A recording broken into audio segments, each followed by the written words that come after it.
Welcome, everyone, to the second public discussion of Hands Across the Hills. This one is called, Can We Trust the Government? A conversation that I would say has never been more timely. My name is Ben Fink. I am one of the organizers and facilitators of Hands Across the Hills, and we have got a really exciting group of folks to talk with this evening. If you haven't already, encourage you to introduce yourselves in the chat, who you are, where you're from, and why you're here, so we get some sense of who we got joining us. And if you have already done, then that's great. Thank you so much. And there will be a chance later on to come on live and participate in the conversation for those that are interested. But for the moment, we're going to get started introducing our four panelists here this evening. From East Kentucky, Mike Gover is like his father, made his living in the coal industry, and he has served 17 years in administrative levels of local government. He's raised 4 sons in Whitesburg and volunteered and mentored at the Oneida Baptist Institute. Really, really exciting organization. So glad to have you here, Mike. From Leverett, Massachusetts, we have got Pat Fiero. Grew up in New Jersey with a family of Eisenhower Republicans. She did all but finish her dissertation in experimental psychology and has wandered ever since, training as a therapist, serving in the Massachusetts legislature, and developing affordable housing. And back for more, joining us from the last time, we have from Leverett, Massachusetts, Kip Fonsh. Kip was a teacher of social studies at Amherst Regional High School and has served on the Leverett School Board and Massachusetts Teachers Association Retired Members Committee. Been a member of Hands Across the Hills from its inception in 2017, as has Pat. Mike is a newer comer to the group. And finally, last but certainly not least, from Letcher County, Ms. Gwen Johnson, a self-described hillbilly woman from the coal camp of Hemp Hill, Kentucky, founder of Black Sheep Bakery and Catering, and a board member of the Hemp Hill Community Center, daughter and granddaughter of coal miners, graduated high school unable to read beyond a 2nd grade level, learned to read while reading to her children, and went to college the same year as her oldest daughter. Then got a BS at University of Pikeville and an MA at Goddard College in Vermont in health arts and sciences, and has worked since 2003 as an administrator in the early childhood development program at the University of Kentucky, or as they say in Kentucky, UK, which was very strange to me when I came down there. I had to figure out what that meant because I grew up in West Hartford, Connecticut, where UK means England, but that's not what it means in East Kentucky. So we got these 4 fantastic people coming from across ideological divides, across regional divides, across religious divides, across all sorts of divides. And yet they have continued to tolerate, put up with, and to a certain measure enjoy each other over the last many years.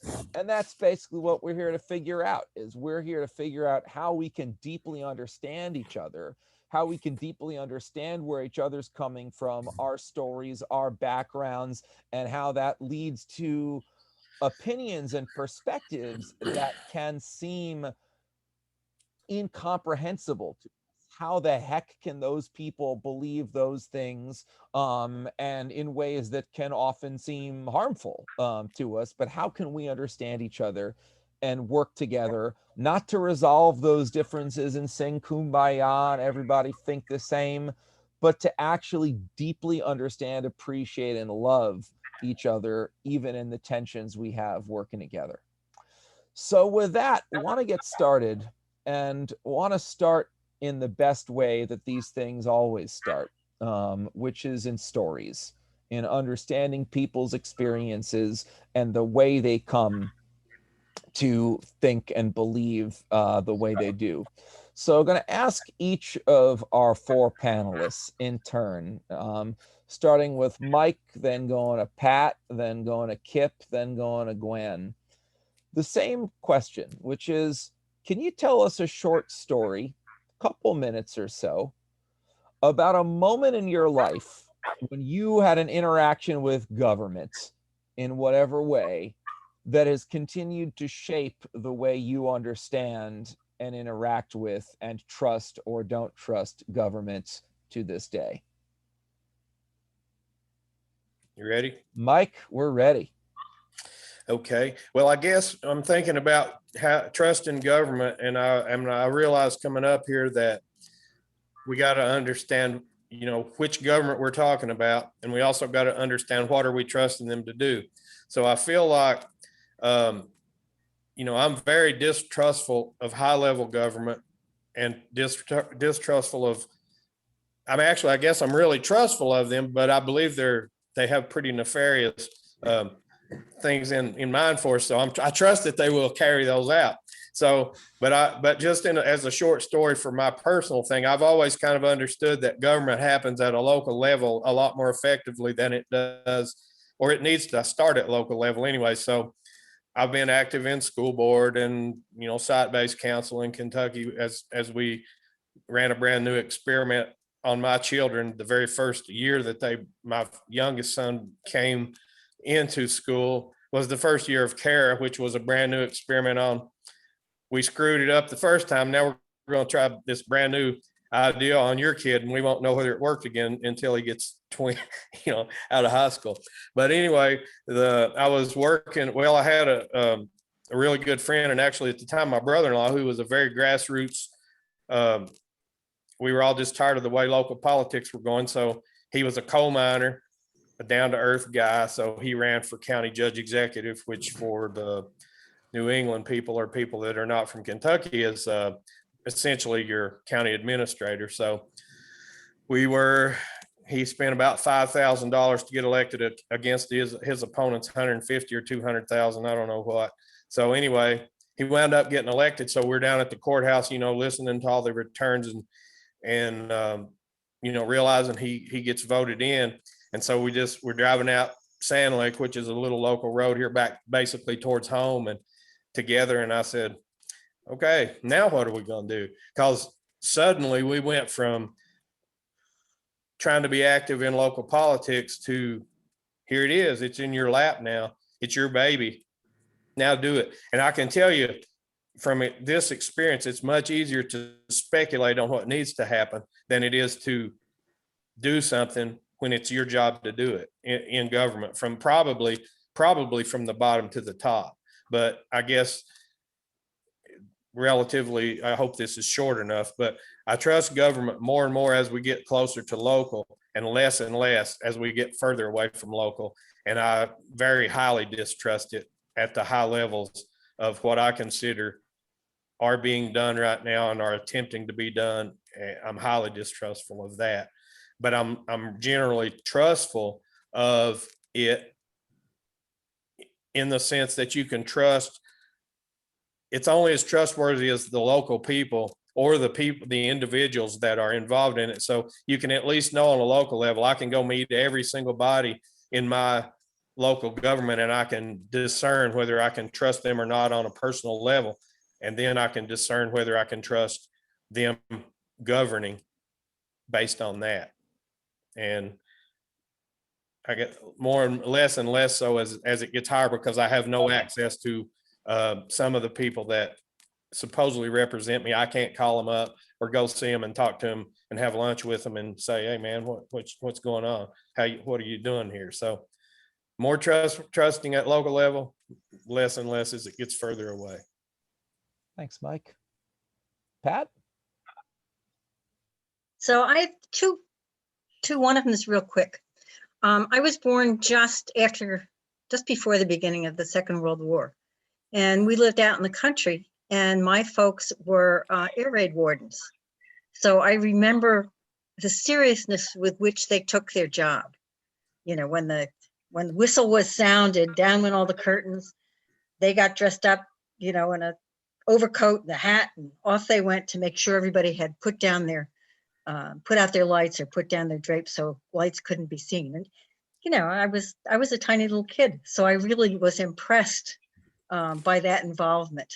And then later on, it was either I was 11 or 12, and it was the first year that the Republican National Convention was televised. And my dad was an avid Republican. And I sat down with him to watch, and I sat down and watched for the whole week. It was the most interesting thing I had ever seen. And I wondered how you could possibly be a person who got to go to that convention. And that's in the days when those were the people who actually decided, who actually voted on the nominee. It wasn't all decided ahead of time. You know, they got sent and worked it out. And so I think those two things really impressed me about the importance of being involved in your government. Thank you. Kip? You're muted. Thank you, and thank you to all of you who are in the audience. I'll try to be brief. There are a number of things that have connected me to government, including my own participation, but I think the event in my life that has had the most profound impact on not only my life at the time it occurred, but ever since, both morally and I could even say psychologically, emotionally, was the war in Southeast Asia. And my efforts to figure out what I was going to do about that. And in the process, learning of government deception, government cruelty, government brutality, and just the impact of weaponry on people's lives, and my own, just had a profound influence on me. And I feel like it still resonates in me today. Thank you. And Gwen? Well, I thought I knew what I wanted to say until this moment, and I have changed my tune. I was raised up to be somewhat of a community organizer because my dad was. And so from early age, I could talk and recruit folks for things. And so from early age, we could work the election ground here on these very grounds that I'm sitting on, which was the polling place in my community. And I guess my mistrust of government began back in the days when I was probably 14 to 16 years old, and I was given campaign liquor on the election ground to persuade folks to vote the way that I had been recruited to persuade them.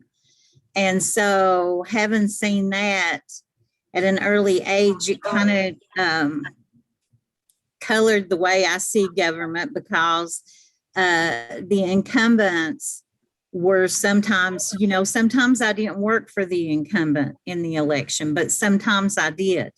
And when I say work for them in the election, they would give me some money or give it to my dad. And my dad did not know that this liquor, or I don't think he knew that this liquor was coming into my hands from the political machine in this county. And I'd squirrel a little back, and I was very popular on election evening up on the fountain porch where the kids would gather, and we'd all sip on that campaign liquor.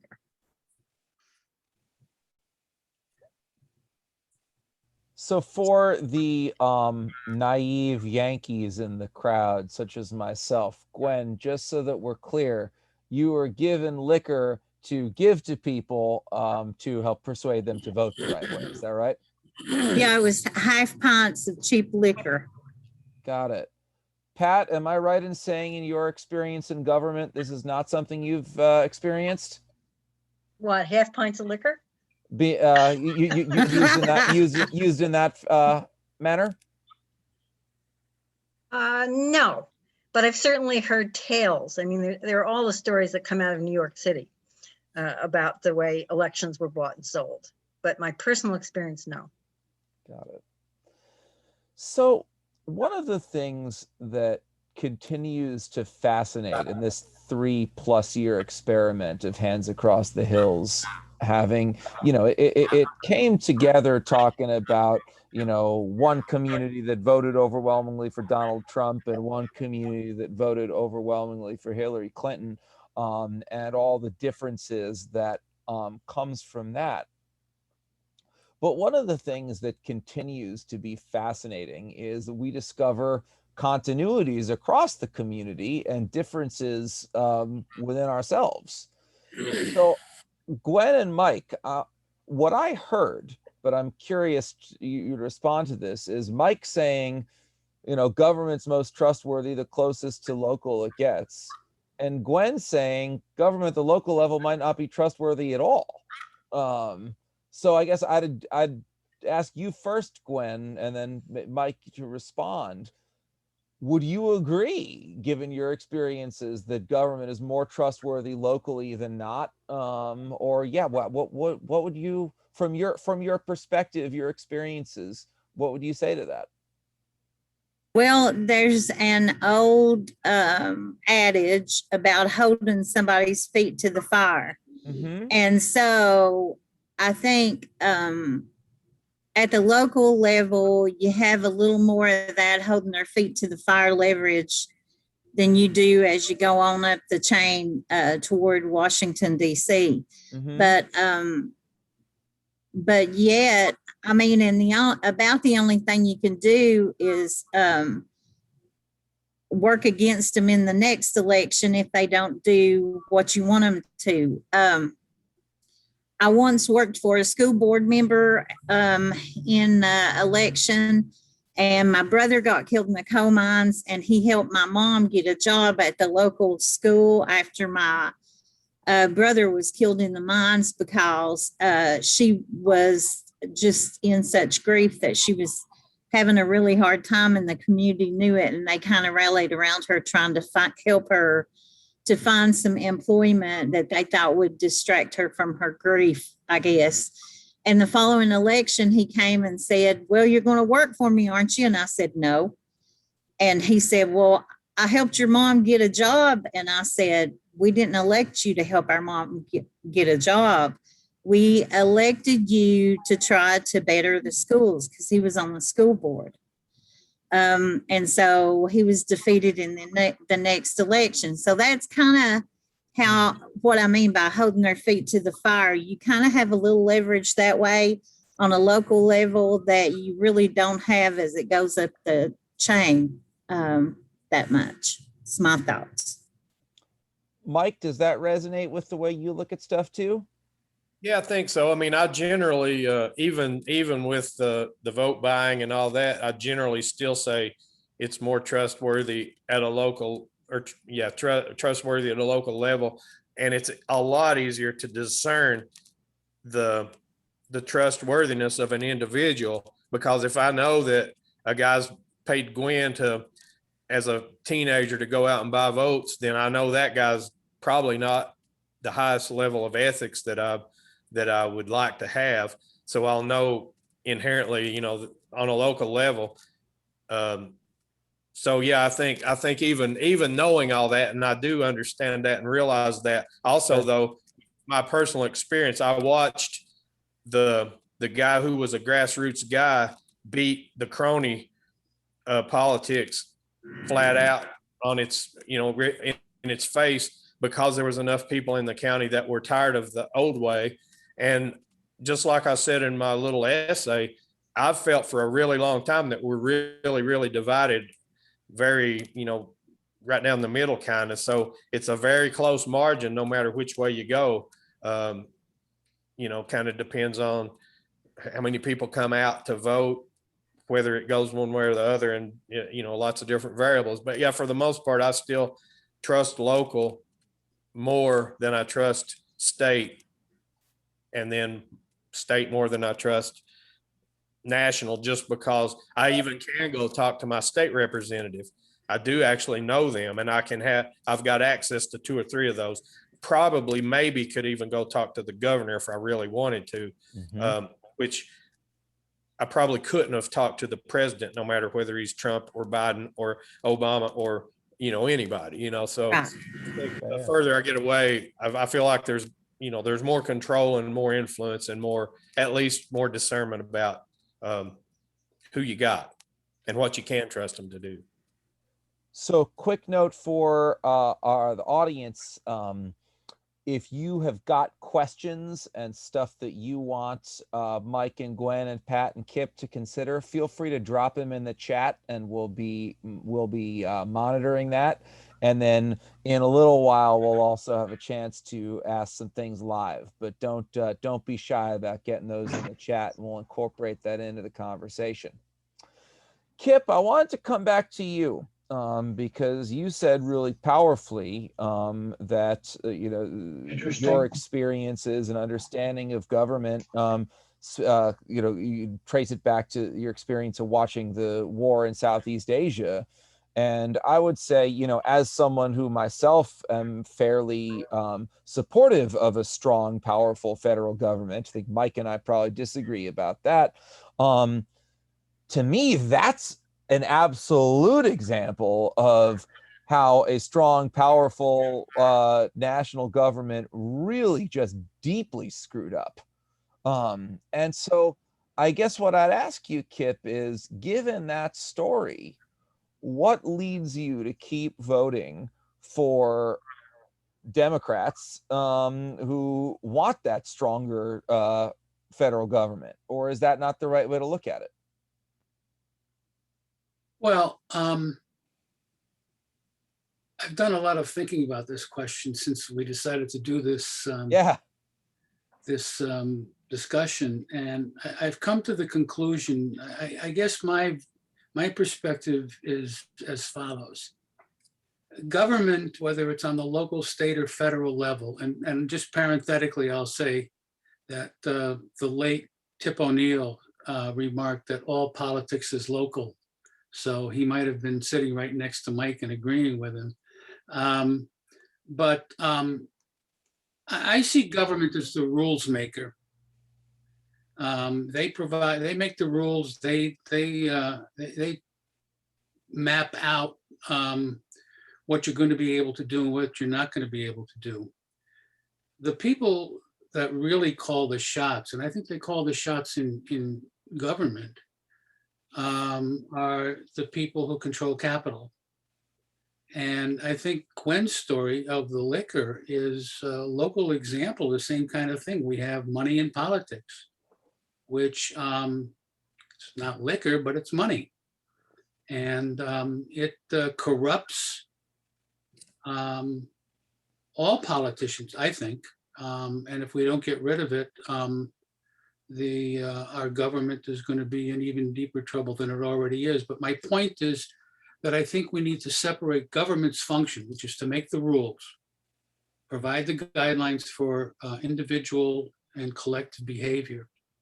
But it's really capital that affects our lives more directly. And I think that's true. Forgive me, Mike and Gwen, I'll use coal country as an example. It wasn't government that pulled out of Kentucky. It wasn't government that pulled out of the coal mines. It was coal capital that pulled out of the coal mines. And that's what affected people's lives. Now, government maybe should have done something to prevent that or to ease the consequences of that. And that's a whole nother question.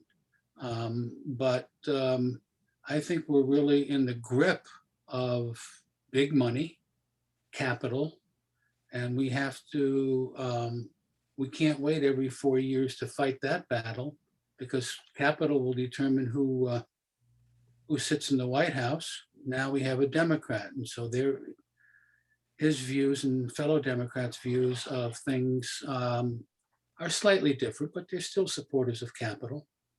Trump, on the other hand, was a vigorous supporter of capital. If he was a supporter of anything, he got there because of big money. And so as long as big money is in here, I'm not sure you can trust any federal government to do what we want them to do. and it even seeps down in the state level. I don't know about liquor being an influence on our local government, but to the best of my knowledge, it hasn't been so far. So I'll stick with Mike and say I trust local government, but that means you have to be involved, and you have to be involved on all three levels. Otherwise, you get what you pay for. About in colonial times up there when they used Applejack for currency. I'm just kidding. I mean, got a point. Yeah. Gwen or Mike, would you want to respond to Kip saying specifically, like, yeah, you know, what hurt the economy and what tanked the economy in East Kentucky in the coal country is not government pulling out, but it's business pulling out, and you know, so that should be where the blame is. Well, actually, you know, I agree with Kip on a lot of things, actually, more than I actually would have expected to when I first met him. So, you know, that's the importance of this kind of thing, though, because as we get to know each other, we understand that we're, you know, we might see things way differently, but we have reasons for it, and we're seeing them, you know, from a human perspective. So, but I agree that, you know, like if our votes down here are for sale pathetically cheap for a half pound of liquor or $10, then some of our Congress and senators' votes are for sale for a much higher price, and a prostitute's a prostitute.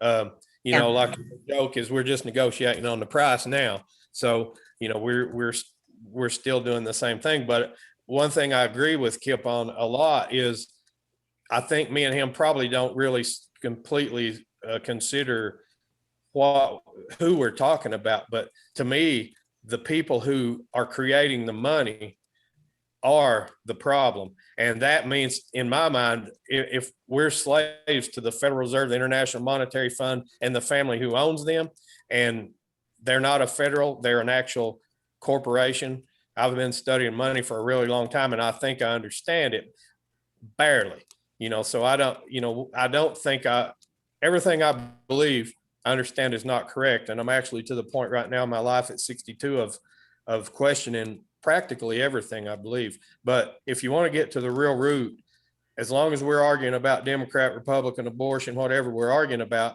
we're not focusing on the real problem, which is not 1%, but it's the point I think it's 6 or 7 zeros. I did the math on it to the best I could, percent of the people who are actually influencing the power, and they're the ones that caused the Vietnam War and the World War II and every other war, in my opinion. And I definitely agree with you 100% on that, Kip. I don't know if we are identifying the same people, but I think we're talking about the same principle. And just to add to what's already been said, and I agree with every bit of that, these local politicians were also in the hip pockets of the coal companies. So, but they, you know, some were, but they all weren't, and they don't have to be, you know, so that's the truth. Gwen, you want to finish up? and the gas companies. Yeah. Right, that's the new extractive industry in Kentucky. Pat, you served in the state legislature. This talk about politicians being bought and paid for with, you know, either a little bit of whiskey or a whole lot of cash. Does that resonate with you? Was that your experience in the legislature? Oh, absolutely. I don't remember the bill, but I remember something that was up, and the lobbyist who was in favor of it was up in the gallery overlooking the house, and they would call people up one at a time and they'd offer you a trip. So if you voted his way, you know, they'd send you off to Hawaii or whatever, you know, which people took. I did not, but people took stuff like that. And I'm sure more of that happened than I knew. It became clear to lobbyists fairly early that it was pretty useless to be bothered trying to buy me. So after a while, I didn't hear so much about this. But I know that there were people who got all kinds of favors from lobbyists to vote their way. And did that disillusion you or strengthen your resolve, or how did you react to that in the moment? It's life. I mean, if you think everybody's lily white, my goodness, you're living a dream. It's not the way it works. I mean, there are dynamics at play. There's money at play. For me, I had a few constituents who gave me $500. And this is back in the 80s. And the maximum contribution, I think in those days, was 1,000 in a reps race. And I was always aware if I was voting against that person's interests. You know, I knew it. I thought about it. It's like, whoa, Marty and Alice, you're not going to like this vote. You know, and that's got to happen. If you think about our congressman having to raise $1 million to run for re-election, and a lot of those donors are pretty big donors, they're thinking about that when they vote. Oh, for sure. You know, and so money, I agree with Kip and a different take on this. Money's enormously important in politics, ought not to be allowed to dominate.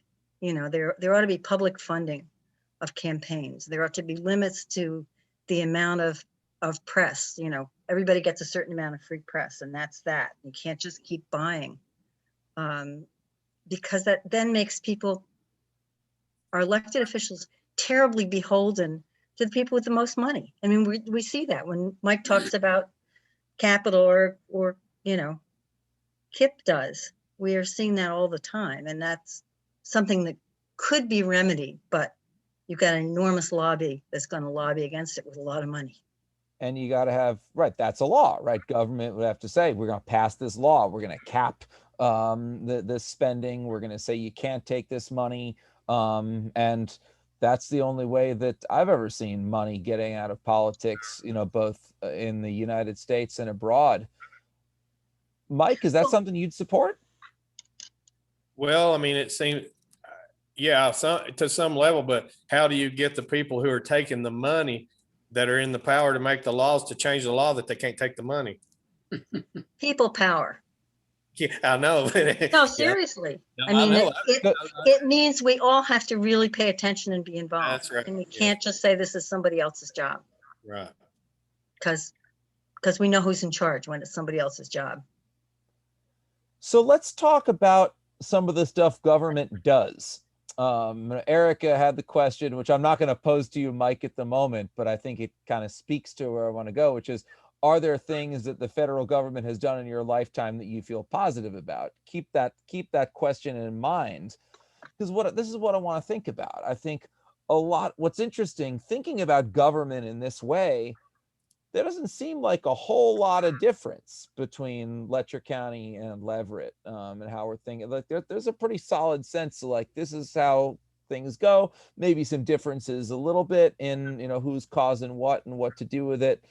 But it seems like where the rubber often meets the road is about some of the stuff that we want government to do or not want government to do. And so, you know, let's go right on ahead and take the issue that is maybe most salient today. So this is the 1-year anniversary of the killing of George Floyd.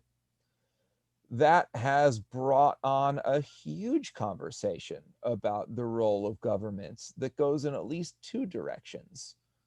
One is police, which are a part of government. And there's a lot of conversation, especially on the left side of things, about the police being too powerful, needing to be reined in. And then on the other hand, there's a lot of talk about, you know, needing to have government intervention in favor of racial justice, in favor of, you know, on everything from housing to healthcare to jobs, in order to correct, you know, the wrongs of the past, that I know a lot of folks on the right are less interested in and suspicious of.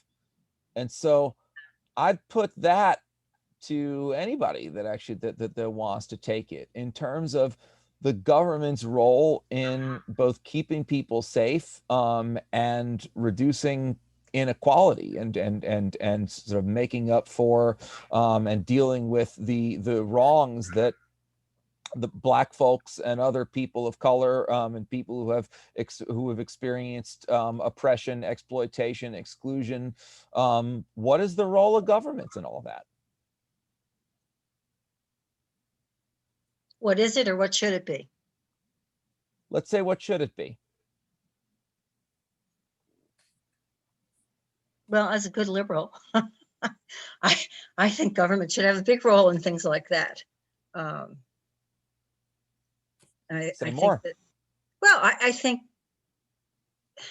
we're well past the place where people can just be expected to make it all on their own. This is too complex a world for that to be the case, and there need to be the basic public supports. But I think, you know, the whole issue of police departments is being visited, you know, as we speak. People are beginning to look at that and say, you know, what is the appropriate level of armaments and funding for police departments? And I think people are beginning to talk about reparations for people of color, of, you know, Native Americans, African Americans, it's Asian Americans, Japanese, who took a beating in the Second World War. And I think that's the role of government, but it's the role of people to get it moving, because it's not going to happen without people really coming to a common understanding, a common agreement about what should happen. And I think that's the part that's been missing, is that we don't talk to each other very much. You know, we don't talk across divides. You know, my family of origin are all Republicans, and we do not talk about politics. Mm-hmm. You know, it gets too heated. If we want to be able to stay on any kind of terms with each other, we do not discuss that issue. And that's not what we should be doing. We really should be talking about it. I don't want to lose sight, Ben, of your question, but I think the matter of police funding is part of a much, much larger and deeper problem that we face, which is a breakdown in the social contract. We don't see, I think many of our fellow Americans don't see our responsibility as one another. It seems to me that more and more we see it to ourselves, and we do whatever we can to protect ourselves. And again, I don't want to lose sight of the police issue, which for me is a safety and security matter, as well as a financial thing. But I think for me, it's illustrated again, and it's reaffirmed for me, as it has over the past 40 years, the breakdown in this social contract. We've always been a country that prides itself on its individualism, but it seems to me to be individualism running amok these days. And I would point to the issue of masks and vaccine, where people say, you know, I don't have to wear it, and you can't tell me to wear it, and I can't get a vaccine. You can't tell me to get, I don't want to get a vaccine, so on and so forth. But as far as the specific issue of police funding, I think there's a need for communities to provide residents safety and security. The question is whether we need to do it with current police policies and tactics and hardware. I mean, you look at some of the hardware that was used during the protests, during the George Floyd protests. My God, you would think that it was a military zone, a battle zone. And there was military equipment, and that has to stop. These guys don't need the kinds of weaponry that they have. It's not necessary. So, you know, Kip, I'm going to jump in here. Go ahead. I hear you and Pat, and I'm paraphrasing a question from Ronald. I hear you and Pat talking about, right, there are problems in the way government is responding to these issues, but what we should be doing is reforming that, right? You got to get more people involved. We got to, you know, change the way that law enforcement and public safety has. But I hear you both as agreeing what Pat said a few minutes ago, that there's no way around government as playing a major role in this, that nobody else is going to do it. We can't do it without the government. Life has gotten too complex to function without it.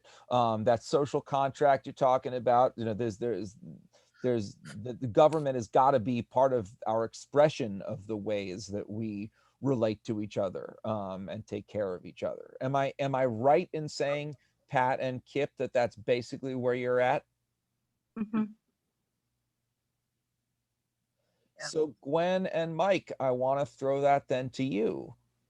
What I just said and what Pat and Kip said, that they agree to, is that your perspective as well? That the problem is government isn't functioning right. We got to make it function better, but we need it to play that central role in making sure that we are safe and correcting inequalities, socioeconomic, racial, etc.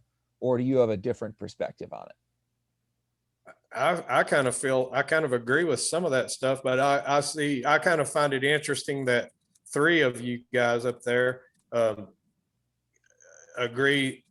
As one example on the Vietnam War, I really agree. That was one of the most disastrous mistakes that anybody ever made. But who made that? The way I see that, that was the big level government that we're talking. That's what I'm talking about. So the stuff that Pat was talking about with the throwing people in internment camps, who was that doing that? That was, in my mind, and maybe I'm wrong, I don't know, but that my perspective on that is that's exactly why I don't trust government, because I've seen them screw those kinds of things up so much that it's hard for me to trust that they have my best interest at heart, when I see really what they have at heart is how to make a crap ton of money off of a war by throwing as many bombs and armaments in every different direction. And even as far as like militarizing the police, I don't like militarizing the police either, because it just creates a harsher and harsher divide between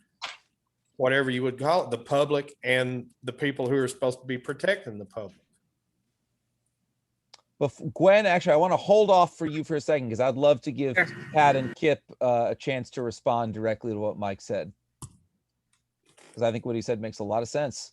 Yeah, no, I agree with Mike. I mean, the problem is, how do we as individuals stay sufficiently involved and pay enough attention and put enough pressure and get good enough information? I mean, I can remember, I grew up, came out of the Second World War, deeply believed in my country, believed my country was good, did only good things.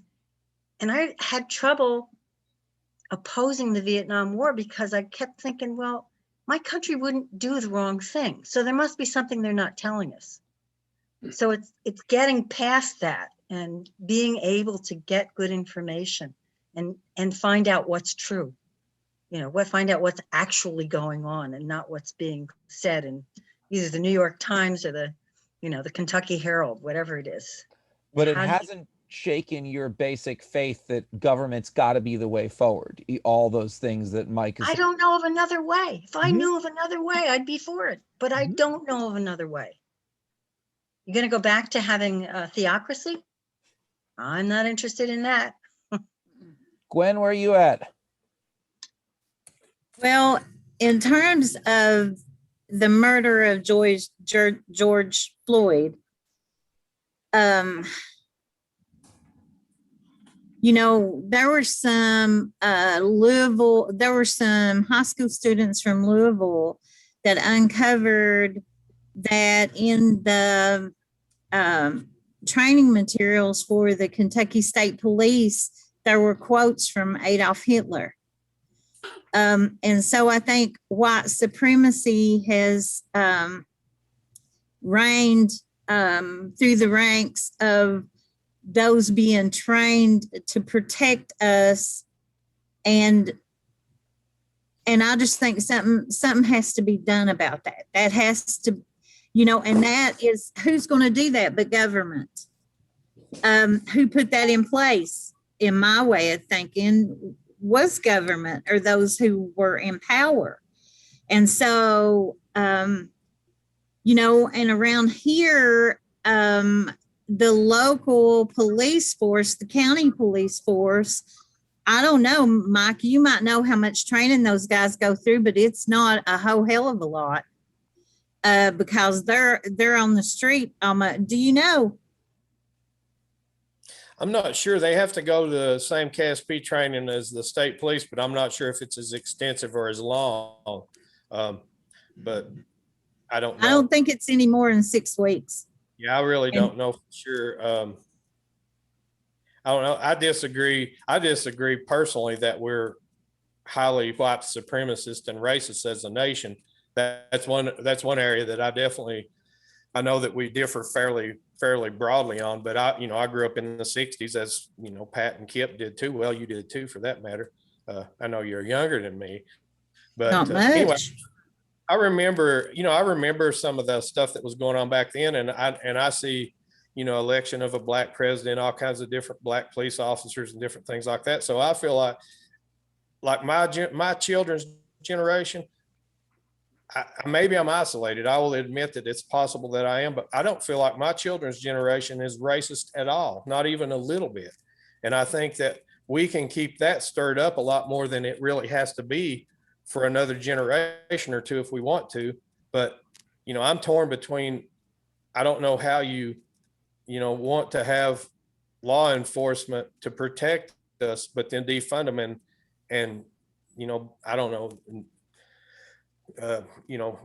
cripple them. So I was talking to an ex-state police, a retired one, the other day, and he told me that there were 5,000 people in the state police academy when he was there, and there was 250 last year.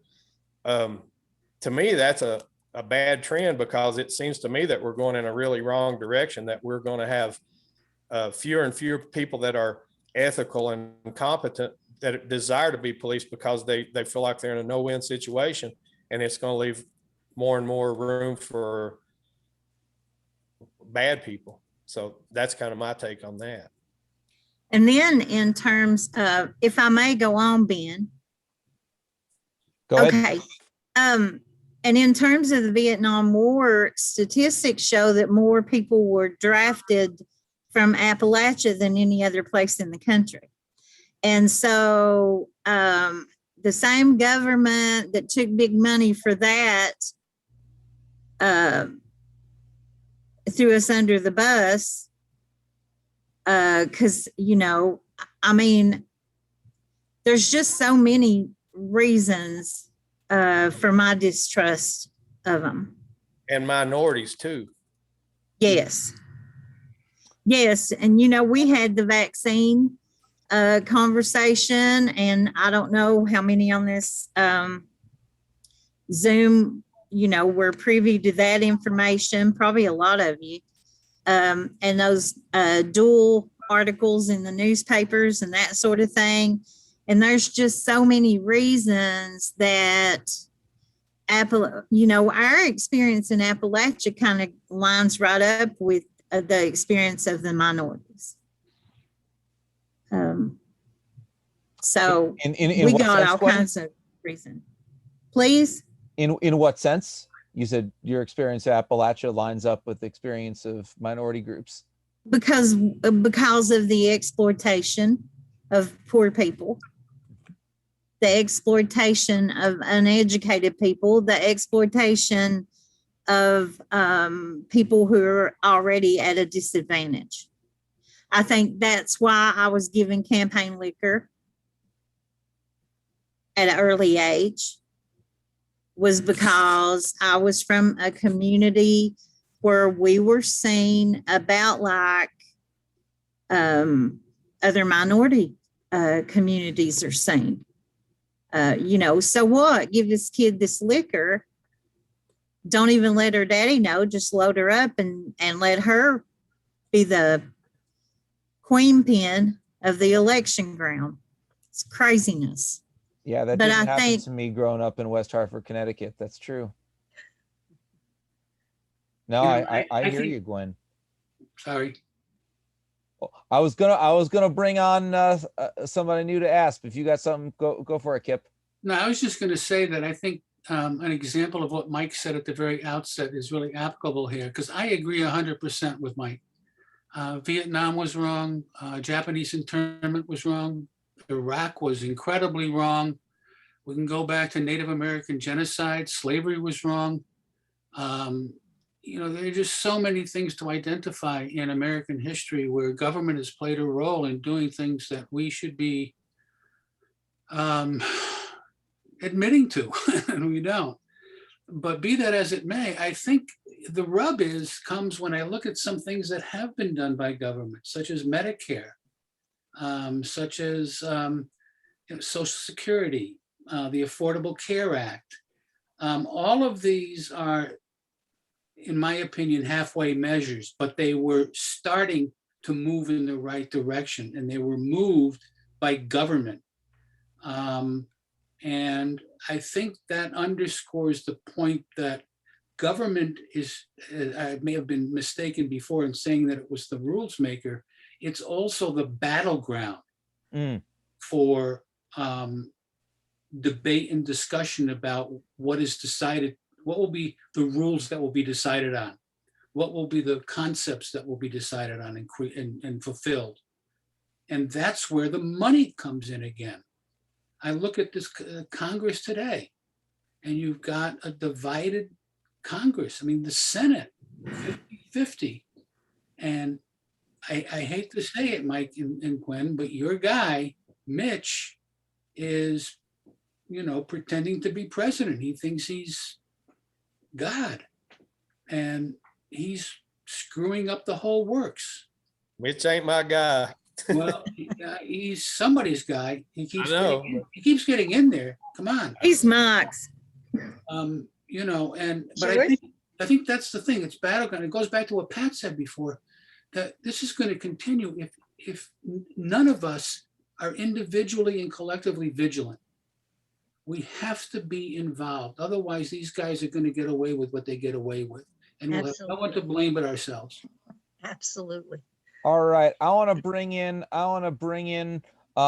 some folks in the audience here. If you want to talk, feel free to send me a message, or put your hand up either virtually or otherwise. Glenn, I want to unmute you because you've been having some important things to say in the chat, and I'd love if you could ask in your own words that question about the role of big corporations that act essentially as government, and do we need government to protect, against those, that's let's Okay, I can ask that. I mean, there's it. kind of two sides to that question, and one is Sure. which there's this sort of collaboration between government and big industry, as mentioned by Dwight Eisenhower in his exit speech in 1960. When he identified the term military industrial complex. So to me, on the one hand, there's this kind of blurring between government itself, strictly defined as, something created by the Constitution and the laws, and a substantial private industry, which isn't that so private anymore because of how integrated it's become with the government in terms of the money flowing back and forth and the personnel who take a job in government and then a job in the industry and so forth. So it turns into a monolith almost. And then the other question that I had has to do with, this is sort of part two, is when you have large non-government institutions, such as Facebook, or such as maybe 4 or 5 companies that own all of the, broadcast media, or some of the very, very large companies that deal in fossil fuels, which form a sort of pseudo monopoly. And then I live in a town where you have one high-speed internet provider, and a lot of you do too, probably, or don't have any high-speed internet. And so when they raise the price, what do? You in a way, you're being governed by them. You have your choices are then thus limited by a gigantic organization that you don't have very much control over. Just the way when Mike was talking about federal government being so big, you couldn't know the people, you couldn't talk to them one-on-one, you couldn't express yourself to say what your actual personal life was like as a result of their policies. So to me, there's the term government we need to think about it, how that term covers these other things besides just the kind that we traditionally think of as government. So Glenn, before I let you go and ask our friends to respond, I want to know, because here's the way I think about what you're saying, and I want to know if this resonates with you, is what I hear you saying is, right, there are these huge corporations, these monopolies, whether they're drug companies or internet companies or part of the military industrial complex, arms dealers that have so much power that you need a really strong government because it's the only thing that can keep them in check. Is that, am I saying it right or not quite? That's not, I mean, I understand what you're saying, and that's one point of view that I think has been held by people on the left, for lack of a better term, Sure. was that you have this adversarial thing, kind of like management versus union and that sort of thing. But I'm sort of a radical thinker who's taken a big leap from that to think that, okay, probably one of the best ways to untangle this is to try to figure out how action can be taken on a smaller level. And that to a lot of people, that seems total counterintuitive, because how can a small community group do anything effective against such large, powerful organizations?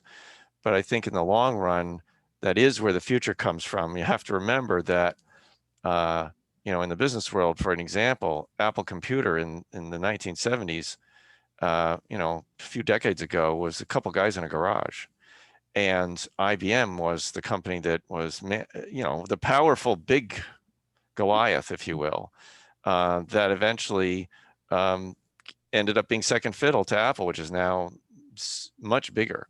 And there's other ways, and I'm not saying the goal is to get big. I'm saying that there is power available to us in small groups if we network with each other like we're doing here, to say, all right, some of these decisions are complex. So not necessarily have simple answers like, yes or no, red or blue. How can we find the common ground? And so that, I see the government that we're talking about, somebody mentioned Mitch McConnell, that is, if you look at 40 years of Congress and the polarization, this has been a trend for 40 years of increasing polarization in Congress, no matter who was elected, Democrats or Republicans in the Congress, in the Senate, or in the presidency. The same trend has been going on. I think that has to do with the size of the country and other factors that don't have to do with which side of the political spectrum you're on. And we're trying to figure out how to do a new thing. Okay. I want to give our panelists a chance. Thank you so much. Gwen, I'd love to give you the first crack at this, because you both run or are one of the leaders of a small community organization, the kind that Glenn is talking about. And you've also done a lot of work building those kinds of coalitions, both locally with other community organizations and regionally and nationally. Do you resonate with what Glenn is saying? Is that a way to effectively build power that is, outside of kind of the big institutions of government and business, and how would it need to relate to those institutions? Well, it's been my experience that the squeaky wheel gets the grease, and you raise enough hell and draw enough attention, they will sit up and take notice to a certain extent. But meantime, you have to be building a group of allies that's more powerful than you are. And so, there's been a lot of things down through like we had this community water system here that fed like 60 households, and it was just mountain water running out of a mine, old mine works. It was mountain water that was not treated, and they decided that they wanted to capitalize on the money for the community, and the EPA came in and shut that water system down. Now, should we have been drinking that water? Probably not, and it not treated, but it was the only thing we had available. And my grandpa drank that water for 60 years and was raising big gardens until he was about 95. So I can't think it was too awfully bad for us to use that water. But they came in and shut that down, and we raised all kinds of hell about it and drew attention to it. And finally, they ran us a water system up through here, you know, because we could no longer use that water. But we had to build some allies, you know, to help us get that done. And I think, you know, there are a lot of organizations that tackle issues on a community level.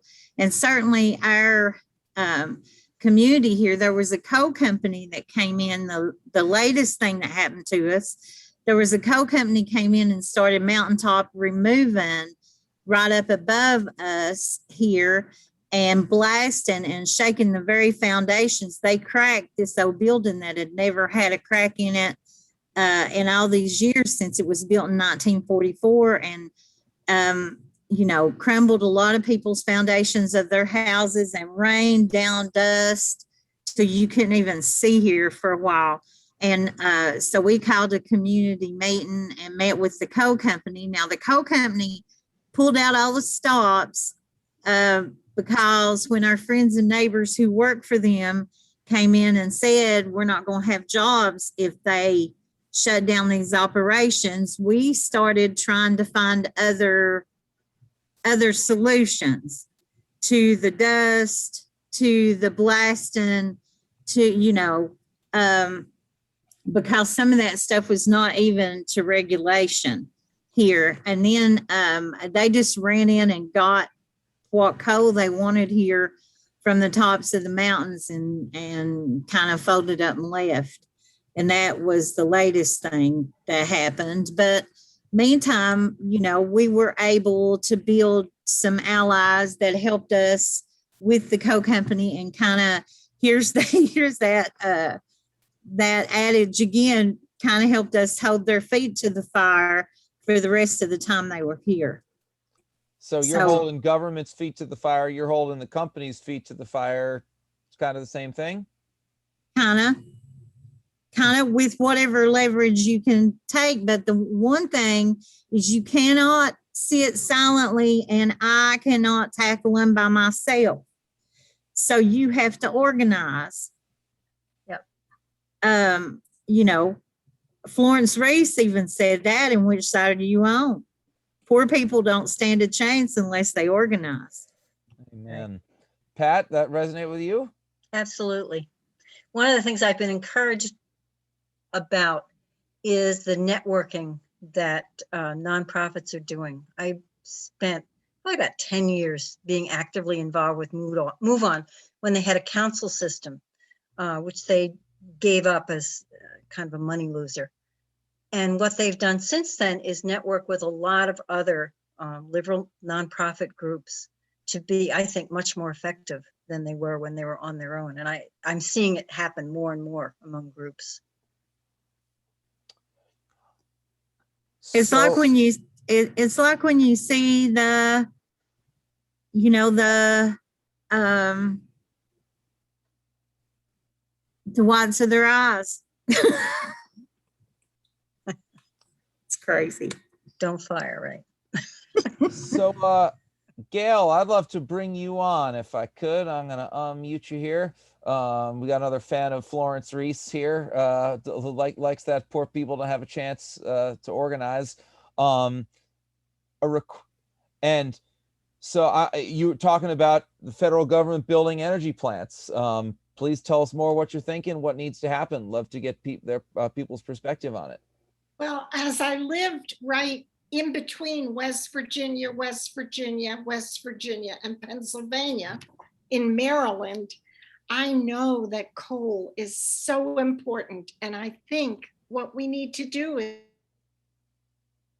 is ask the government to please replace coal by building and bringing in these new, you know, any kind of energy or any kind of new thing. We just have to do that. And it's a request more than a question, but I don't know, maybe I should ask Gwen and Mike Do you think if they did that, that it would help? Mike? I wouldn't have a problem with that, but personally, right now, I think that we don't have an alternative solution.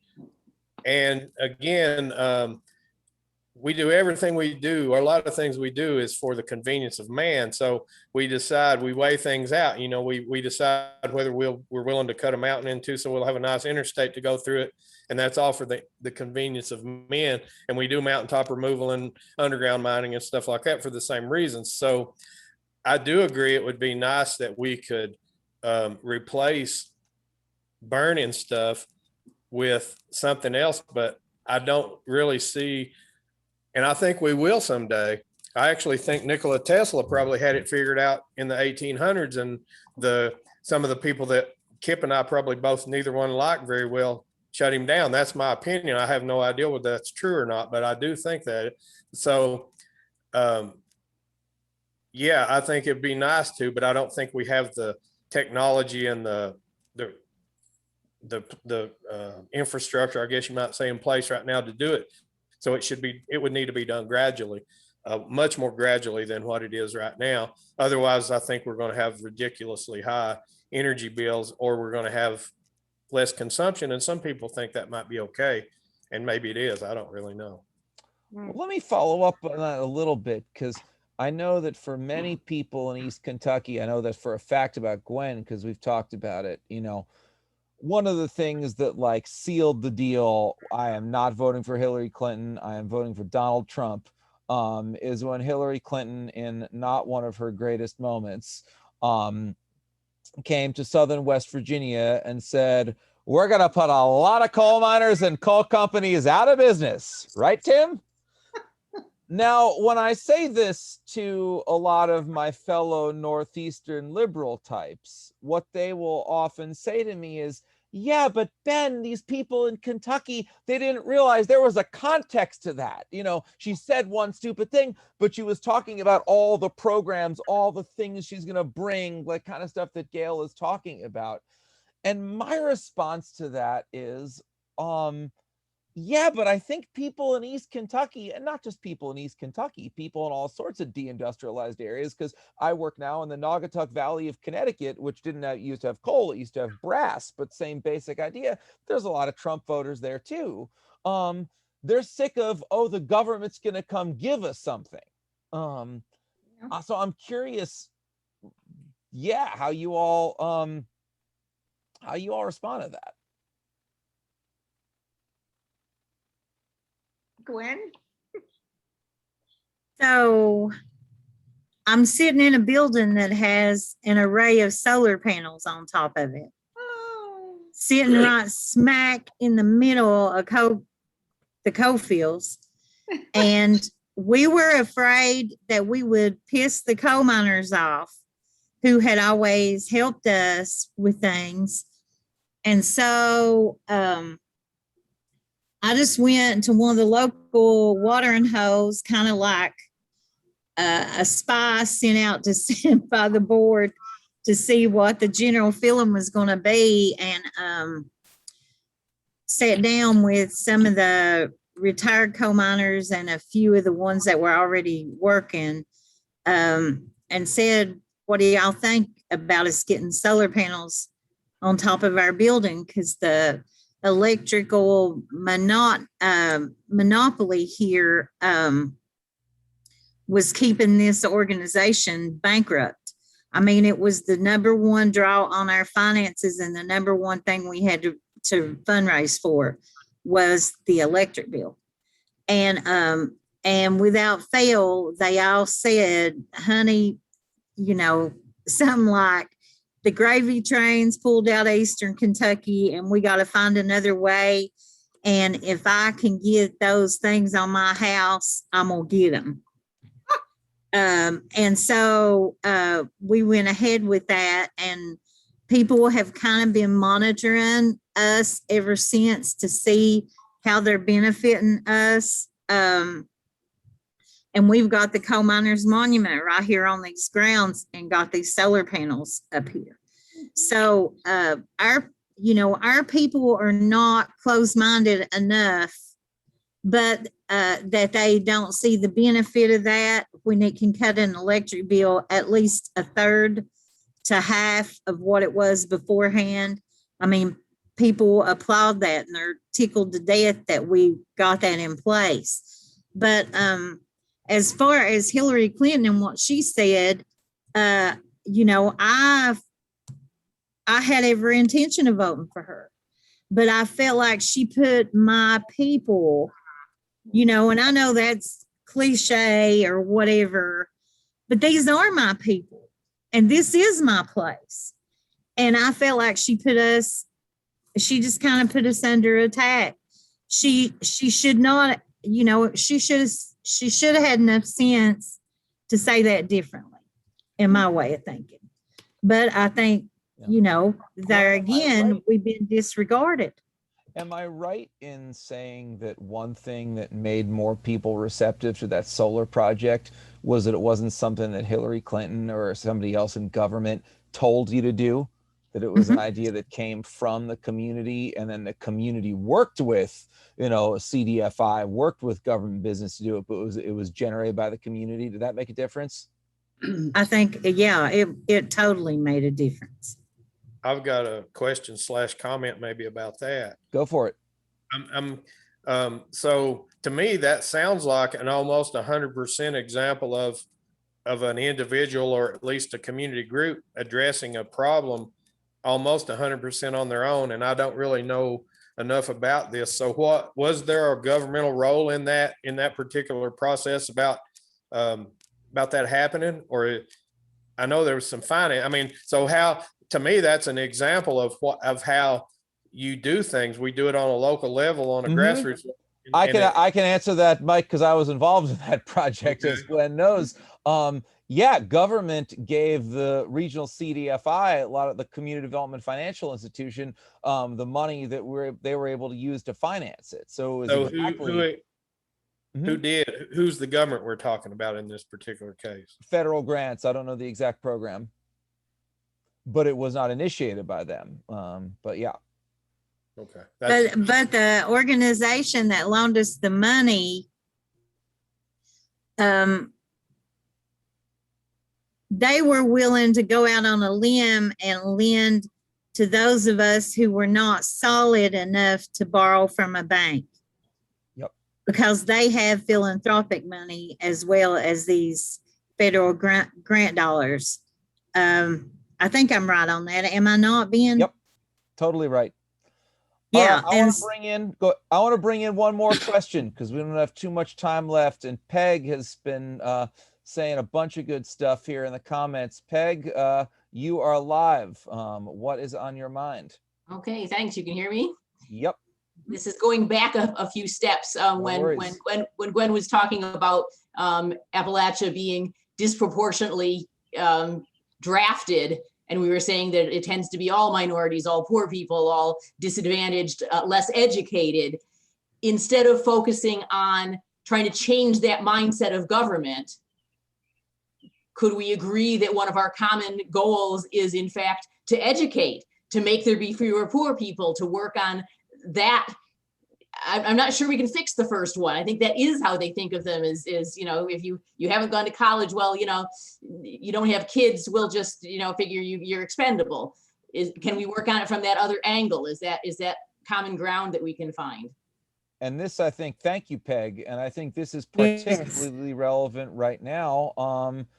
Well, here, actually, I'm going to polarize the issue a little bit here because the biggest investment in fighting poverty since the 60s has been the American Rescue Plan that President Biden just put in, that we know Mike from his op-ed has got some issues with. So maybe actually, Gwen, you're about to say yes. Let's hear from you and Mike first, then would love to hear Pat and Kip, your perspective. Government's role. Should government be lifting people up and ending poverty, as we just heard?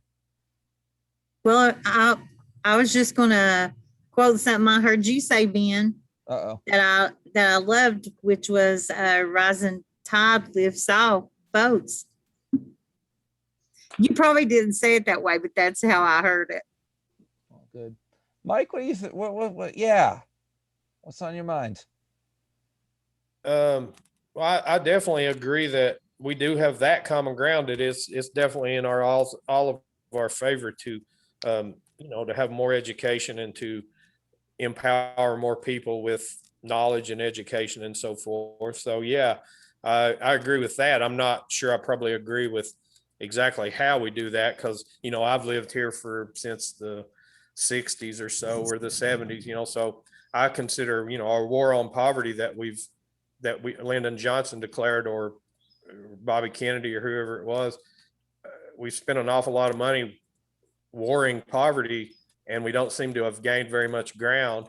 And then just as something I thought about a while ago, and I by no means don't hear me defending Mitch McConnell, but if we're going to bash Mitch McConnell for being in politics for 40 years, how do we trust Joe Biden, who's been in politics equally long? But that's kind of a side note. But yeah, I definitely agree that, I've raised 4 boys in Eastern Kentucky, right here in the same poverty belt, or whatever you want to call it, the drug belt of the world, of at least the United States or so forth. They're all awesome, and they all turned out beautiful in a really broken place. So I'm not even 100% sure what to say about that, except for there is so much value in helping children, especially, but all of us, understand who we really are and the value we have. And when that fails, we talked about that some the other night in our discussion, but at a very early age, when that fails and a child doesn't understand how valuable he is or she is, then it breaks some really important stuff that's really, really hard to overcome. So for sure, as Nell said the other night, early childhood development, but I don't see that as necessarily or at all really government's role. I see that as parents and families' role. And of course, parents and families have failed miserably in America and in the Western world, I guess. I don't know. The kids I deal with at Oneida are from all over the world, and some of them are just as broken from Ukraine as they are from here. The exact same story. Mom and dad was on drugs, didn't love me, was in an orphanage for three different orphanages. Then I came here and got adopted. So it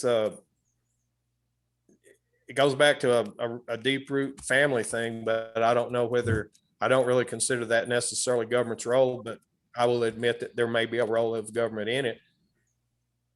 Kip, Pat, interested your thoughts. Ben, if I can interject for a second. So Please. on my father's side of the family, the reason I'm here is because of the GI Bill, which sent my father to an Ivy League college to be a civil engineer when his father was the high school custodian and his mom cleaned houses. So that's something that government gave in return for service, and yet it denied to Blacks who had the same service. Yes. So it seems like there is a role for government in that, and maybe it needs to be, the Peace Corps equivalents and things of serving some time when you're 18 in a hopefully a more peaceful capacity, and having an expectation that, yeah, your government's going to help you with an education. And that's, of course, on the college end, but absolutely I'm in favor of preschool as well. Before Pat, Kip, anything you want to say or respond before we move into closing statements? First of all, I think an example that illustrates my point about being at the mercy of capital is that OxyContin was created and distributed by Big Pharma, not the government. And yet Big Pharma continues to persist in their activities and without any accountability for what they've done. And that's beyond obscene.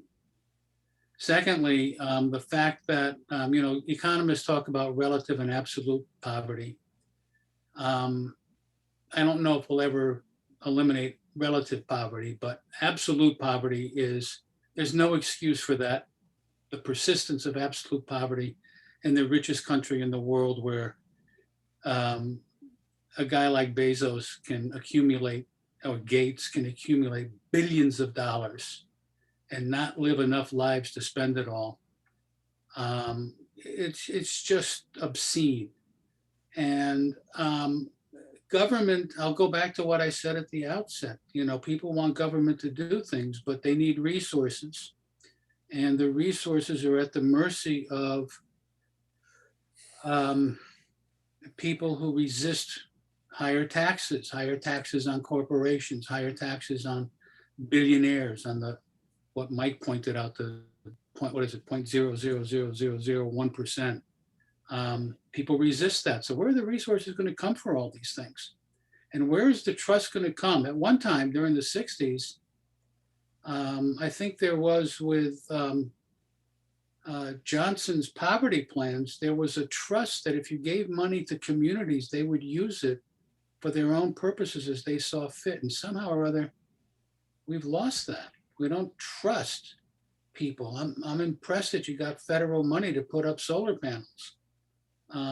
It was 2 years of arm twisting, that's for sure.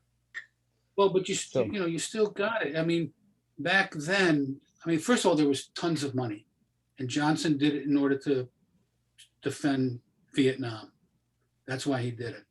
But he still did it, and money poured into cities. And that's just not going to happen now. And I hate to pick on McConnell. As long as he's there, that ain't going to happen. And Biden has come close to it with the American Rescue Plan.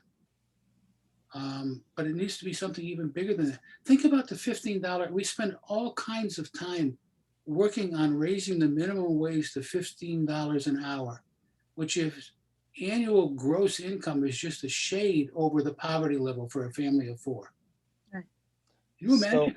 That's what $15 at 40 hours a week is going to get you. Just a shade over the poverty level. It's not a living wage. No, it's not. So, you know, think about that. We should be talking about a $30 minimum wage, $35 minimum wage. Can you see that happening in your lifetime? I can't. But that's what we need. That'll lift people out of poverty. That might actually make people want to work at Burger King. In a second, I want to ask each of you four, by way of conclusion, to answer the question, what connections did you make, or what's a thing that you're thinking about now that you weren't thinking about, that something you feel like a new thing you learned, a new perspective, a new connection, new thing you're thinking about that you didn't have an hour and a half ago at the start of this conversation? And I'd encourage everybody in the audience who wants to share, answer to that same question on the chat. As you're thinking about that, though, I just want to read through a few of the questions in the chat that we didn't get to, that may or may not inform the things that the four of you say in answer to this question. The more jobs people have to work to feed their families, the less time they have to organize. It's all connected. Can the resources come from each other? Can we set up networks of sharing? Why are parents failing? Can government support them and help them do better? Can we think about big pharma as a mixed blessing? These are some of the questions that we've not had a chance to take on explicitly, but with any luck, this will not be the last conversation we have in this way, and really appreciate everybody being here. We'll be in touch, of course, with follow-up as we were after the last one. But Pat, I'd love to ask you to go first if I could. A thing that you're thinking about, a thing you learned, a connection you made that maybe was not in your consciousness an hour and a half ago. I'm mainly struck by the degree to which I agree with the Kentucky folks. I mean, I agree with Kip, but didn't expect to agree with Mike as much as I did. You know, Gwen, I know better and know that we have lots of things that we agree about. But I didn't expect to find as much common ground as I did with you, Mike. And it was a treat. Thank you. That's cool. I agree. I feel the same way. Yeah. So, Mike, go ahead. Okay. Well, actually, to be quite honest, there's not a whole lot brand new for me, you know, that's unexpected. But the more we do this, the more it does reinforce exactly what Pat's talking about. And I already know this on a pretty deep level, that we really have to get to know each other and quit hating each other because we disagree on things. And if we really do start trying to understand and learn each other and just know who we are, we'll find out that we have way more humanity in common than we have dysfunction or disagreement that's not in common. And so that's really, really important in the world we live in. I believe it's getting more and more important all the time. And so it's not that that's new to me. It's just reinforced every time, because I agree with you, Pat, both you and Kip, and I guess Ben too, to an extent. We agree. I could take actually that last thing that you did, Kip, I could take it line by line and basically check it. I agree with that. Almost down to a T, maybe not 100%, but when I take a line by line, I agree with it. Now, we probably still disagree on some of the basic fundamentals of why things are, or what how they are, or what we should do about it, or how they got that way to start with, or who we really need to be looking at. But we're agreeing on a lot of basic details, and so I find that interesting and encouraging, actually, and it makes me happy. Thanks, Mike. Kip, same question. A connection, a discovery, something in your consciousness wasn't there an hour and a half ago. Well, first of all, I would hope that those in the audience who might be new to this conversation would take Pat and Mike's remarks here at the end to heart and think about how they could be used in your lives to transform your relationships with people you have arguments with. I think we've kind of demonstrated, but it takes time. It takes a lot of time and a lot of hard work to begin to trust one another in spite of disagreements. I think the last thing I would want to say is referring to Gwen's solar panels, things like medical needs and things that are necessary for life shouldn't exist because of the profit motive. Medical care should be available to everyone, regardless of financial situation. Housing, food. There's no need for that to be governed by private corporations. I think we're a long way from addressing that, and it would take more than my words to see it happen. But we shouldn't live or die by virtue of the profit motive. We should live the lives that we were meant to live because we have the resources to be able to do so. Gwen? My mind's going 90 miles an hour. This conversation has just opened up so much. For one thing, the complexity of Eastern Kentucky and the politics here, we are seen as being so narrow, but I sit in this, maybe 10 miles from Mike at the most, and he and I don't agree on everything. And I believe we probably both voted for Trump. But anyway, that complexity is one thing, but also there's, this thing about early childhood. I have always believed in universal preschool because I think preschool should be a universal thing. And I think that it takes that kind of structure to get the children school ready. The parents can do it. There's some parents that will do it and a lot of parents that won't.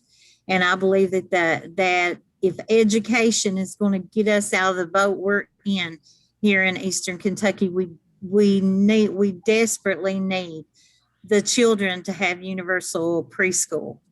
Another thing is student loan debt should be forgiven. African American folks leave college with.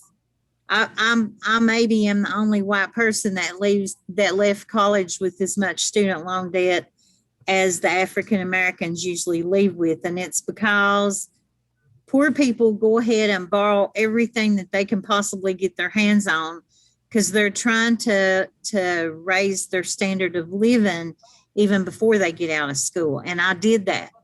And I believe that that's one of the things that accounts for some of that student loan debt for minorities as well. But we desperately need that debt to be forgiven, and we need folks to be able to go to school without acquiring that debt.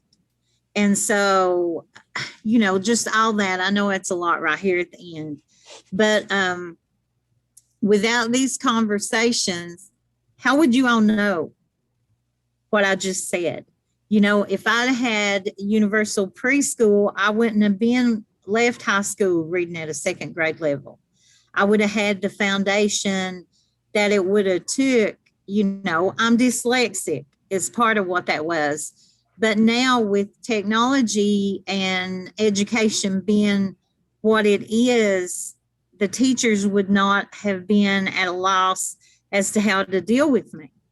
And so just all that's rolling around. But these conversations are so rich to me and so valuable to me personally that, you know, I'm kind of looking forward to being one of the ones that gets to listen in the coming ones and not be involved and not having to think of how I'm going to answer or what I'm going to say, or not being able to look at the chat. I want to be able to sit back and look at that chat and read everything that comes across it because it's rich, rich stuff. Just saying.